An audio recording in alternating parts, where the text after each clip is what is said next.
நீங்கள் கவனிச்சிருக்கீங்களா, நம்மளோட பெரும்பாலான ஸ்ட்ரெஸ் எதுலேருந்து வரும்னா நம்மளால் கண்ட்ரோல் பண்ண முடியாத விஷயத்துலேருந்து தான் வரும்.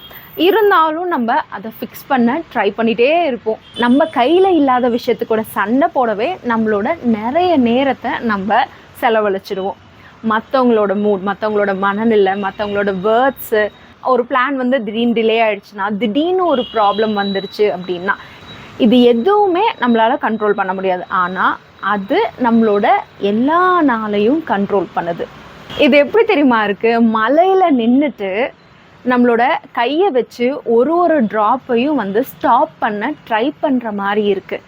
நம்ம தான் டயர்ட் ஆகுவோமே தவிர மழை வந்து நிற்காது. இதே அதுக்கு பதிலாக உங்களோட கொடையை வச்சு நீங்கள் உங்களை பாதுகாத்துக்கலாம். மழை என்னமோ இன்னும் வந்துட்டு தான் இருக்குது, ஆனால் நம்மளை அது அஃபெக்ட் பண்ணாது. இப்படி தான் நம்மளோட லைஃப் வந்து ஒர்க் ஆகுது.